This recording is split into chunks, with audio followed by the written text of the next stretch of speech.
Dorothy was a cheerful young girl who lived on a quiet farm in Kansas with her Aunt Em, Uncle Henry, and her small, loyal dog, Toto. Life on the prairie was simple and calm, until one warm afternoon when the sky suddenly grew dark. A strong wind howled across the fields. Before Dorothy could run to safety, a powerful cyclone lifted the entire farmhouse into the air like a feather. Dorothy held Toto tightly as the house spun higher and higher until she finally drifted into a deep sleep. When the house landed, everything became still.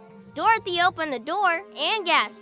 She found herself in a colorful, magical land filled with bright flowers, tall trees, and sparkling streams. A group of little people dressed in blue called the Munchkins approached her with grateful smiles. Their leader, the Good Witch of the North, explained that Dorothy's house had landed on the Wicked Witch of the East and freed the Munchkins from her cruelty. The Good Witch gave Dorothy a beautiful pair of silver shoes from the Wicked Witch and told her, "If you want to return home, you must visit the Great Wizard of Oz in the Emerald City.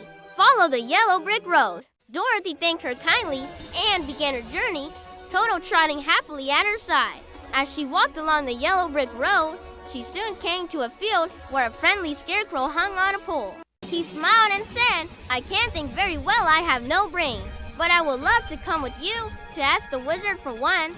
Dorothy happily agreed, and the Scarecrow joined their adventure.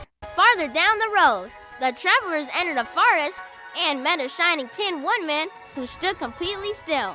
After Dorothy oiled his joints, he came to life and explained that he could not feel anything because he had no heart. He, too, wished to see the wizard, hoping to receive the heart he longed for. Dorothy welcomed him at once. The group continued their journey until a mighty roar shook the trees. A great lion leapt into their path, but instead of fighting, he covered his face with his paws and trembled. "I'm terribly sorry," he said. "I tried to be fierce, but I'm actually very afraid. I wish I had courage." Dorothy gently invited him to join them, and he agreed, hoping the wizard could make him brave. Together, the four friends traveled through quiet fields and deep forests. Sometimes the journey was difficult, but they helped one another with kindness and patience.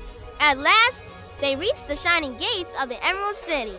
Everything inside was green, even the people's clothing and the sparkling buildings. When they finally met the wizard, he appeared in different shapes, to each of them sometimes a giant head, sometimes a lovely lady, sometimes a frightening beast.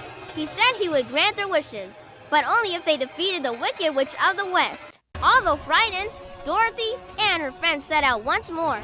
The Wicked Witch sent wolves, crows, and flying monkeys to stop them, but the friends used their strength to protect one another. When Dorothy was finally captured, the witch saw the silver shoes and became desperate to steal them.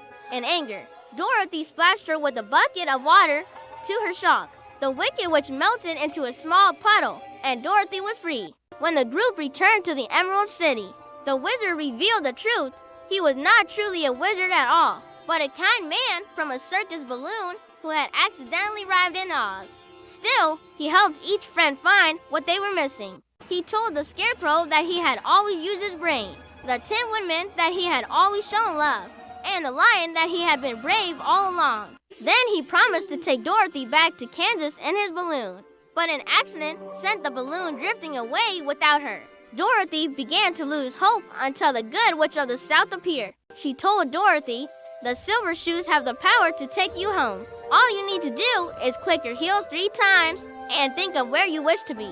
Dorothy hugged her friends goodbye and clicked her heels. In an instant, she felt the world spin round her. When she opened her eyes, she was back in Kansas, with Toto in her arms and her family rushing toward her. "I'm home," she whispered happily. "There's no place like home."